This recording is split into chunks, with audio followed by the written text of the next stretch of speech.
En terre d'Égypte, la promesse n'est pas morte avec la disparition des fils de Jacob, car tout un peuple y est né. Les Israélites furent féconds et se multiplièrent.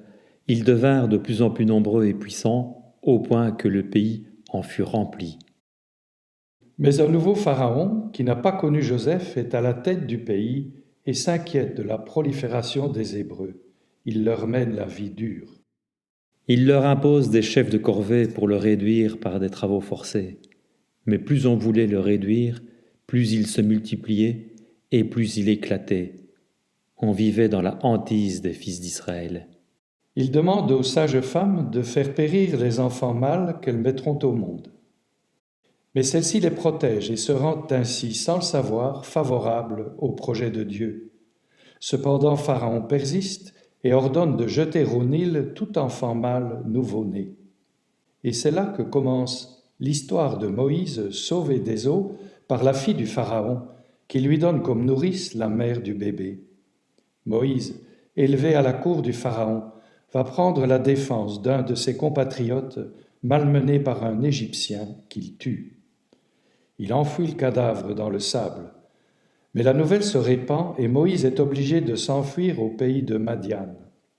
C'est là qu'il se met au service du prêtre Jéthro, dont il épouse la fille Sipora. Il devient berger au service de son beau-père. On pourrait croire que l'histoire de la promesse est définitivement oubliée, mais Dieu n'a pas dit son dernier mot.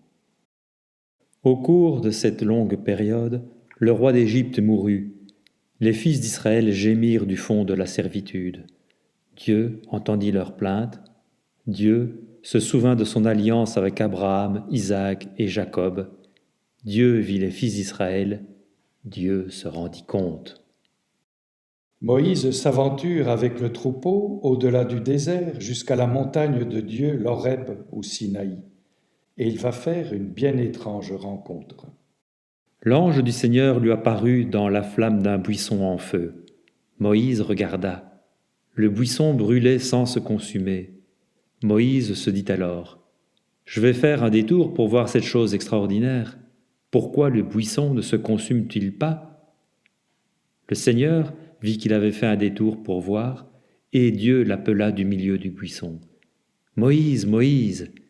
Il dit, « Me voici. » Dieu dit alors, « N'approche pas d'ici, retire les sandales de tes pieds, car le lieu où tu te tiens est une terre sainte. » Et il déclara, « Je suis le Dieu de ton père, le Dieu d'Abraham, le Dieu d'Isaac, le Dieu de Jacob. » Moïse se voila le visage, car il craignait de porter son regard sur Dieu. Le Seigneur dit, « J'ai vu, oui, j'ai vu la misère de mon peuple qui est en Égypte, et j'ai entendu ses cris sous les coups des surveillants. Oui, je connais ses souffrances. Je suis descendu pour le délivrer de la main des Égyptiens et le faire monter dans ce pays, vers un beau et vaste pays, vers un pays ruisselant de lait et de miel, vers le lieu où vivent le Cananéen, le Hittite, l'Amorite, le Périzite, le Hivite et le Jébuséen.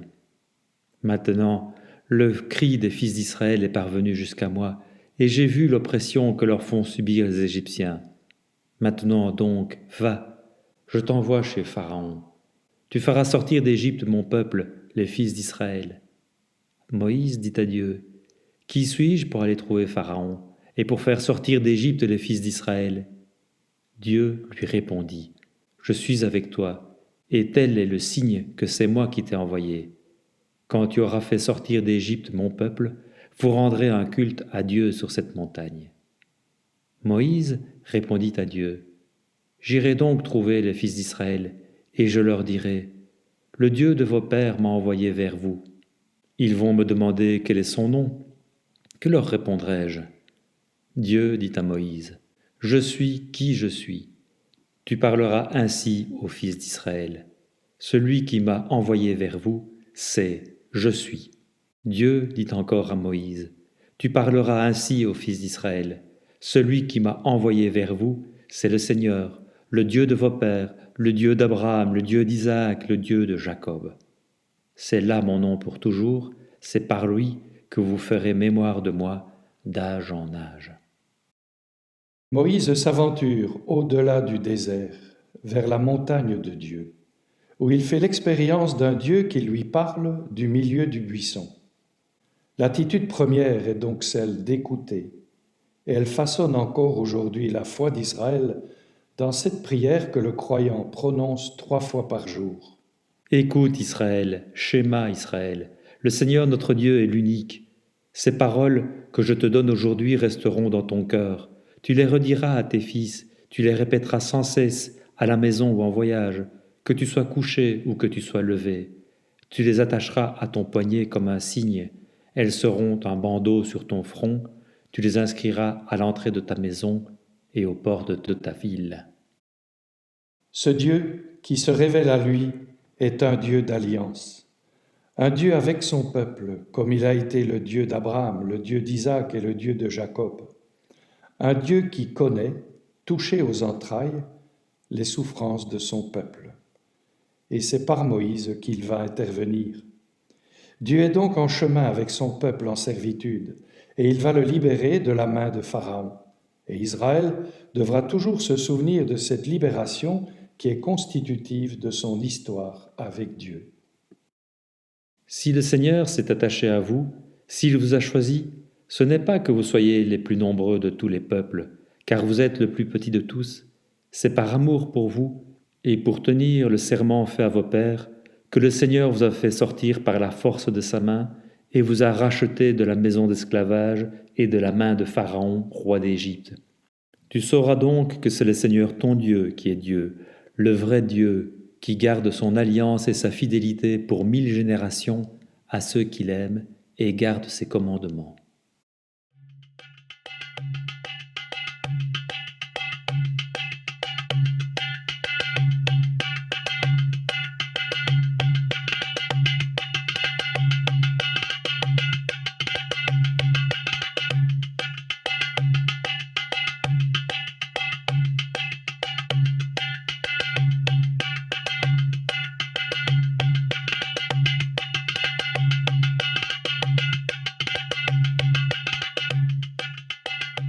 Le peuple d'Israël va donc vivre la morsure du désert, un lieu redoutable, qui va le contraindre au dépouillement extrême, et donc à la confiance en ce Dieu qui soutient sa marche. Ce désert est une part essentielle de son histoire, et même l'un des lieux de son identité. Le mot midbar en hébreu est construit sur la racine qui désigne la parole. Dans le désert, Dieu parle et donnera les 10 paroles. Mais cette parole doit être écoutée, ce qui restera difficile car le peuple d'Israël sera obsédé jusqu'à la révolte par l'absence de source. Et cette source, il est appelé à la trouver en Dieu. L'expérience du désert est aussi celle de la démaîtrise, temps de l'épreuve. Israël sera invité à s'en souvenir quand il sera dans la terre promise. Souviens-toi de la longue marche que tu as faite pendant les 40 années dans le désert. Le Seigneur ton Dieu te l'a imposée pour te faire passer par la pauvreté. Il voulait t'éprouver et savoir ce que tu as dans le cœur. Allais-tu garder ses commandements, oui ou non? Il t'a fait passer par la pauvreté, il t'a fait sentir la faim, et il t'a donné à manger la manne, cette nourriture que ni toi ni tes pères n'aviez connue, pour que tu saches que l'homme ne vit pas seulement de pain, mais de tout ce qui vient de la bouche du Seigneur. Temps d'épreuve, mais aussi temps de l'alliance, temps de la naissance d'un peuple, celui d'un apprentissage pour lui et pour son Dieu. Dieu propose l'alliance, il en prend l'initiative, il la donne. Du côté de Dieu, c'est un don sans retour, il se donne. Mais du côté du peuple, c'est plus problématique. Il va rompre régulièrement cette alliance et Dieu, inlassablement, va la renouer. Le chemin à suivre est donné par la Torah, les 10 paroles que Moïse va recevoir sur la montagne.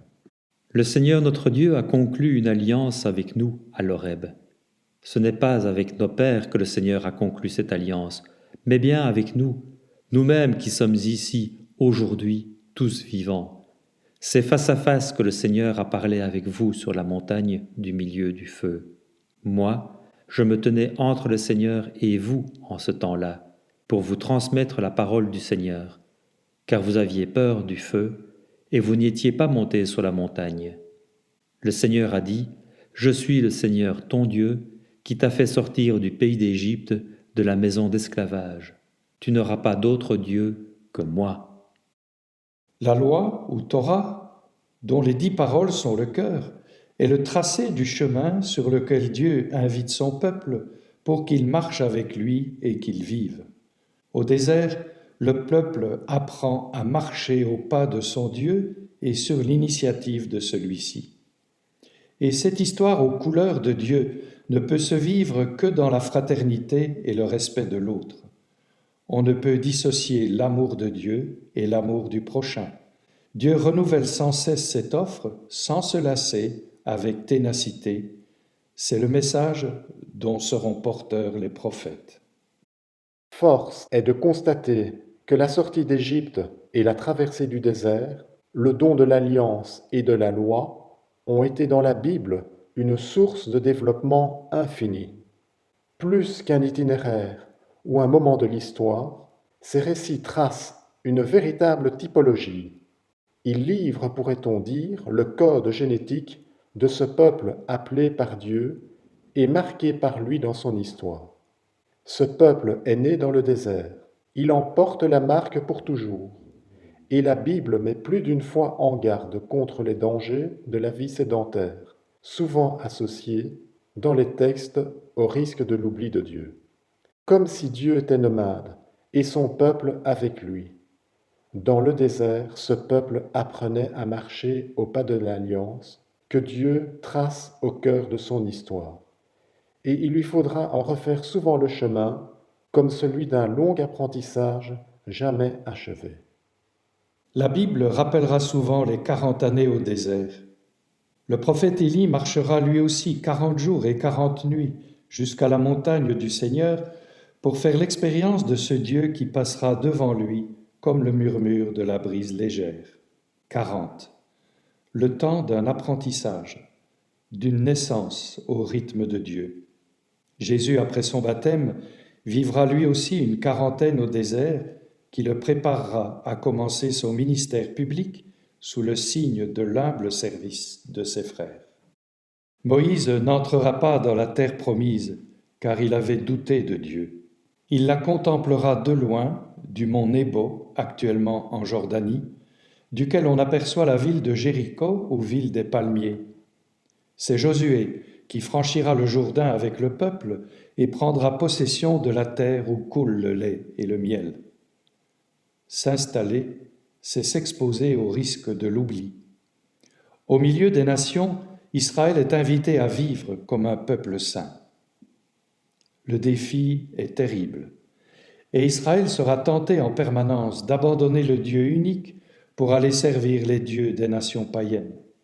Pour rester dans le droit fil de l'alliance, Dieu lui donnera des juges, Gédéon, Éhout, Samson, Jephthé et Déborah, femmes de caractère. Puis viendra Samuel, à qui le peuple demande un roi commandant toutes les nations. Panique à bord, car Israël n'est pas comme les autres nations. Tristesse infinie de Samuel, et la réponse de Dieu est à la hauteur du drame qui se joue. Satisfait à leur demande, ce n'est pas toi qu'ils rejettent, c'est moi. Ils ne veulent plus que je règne sur eux.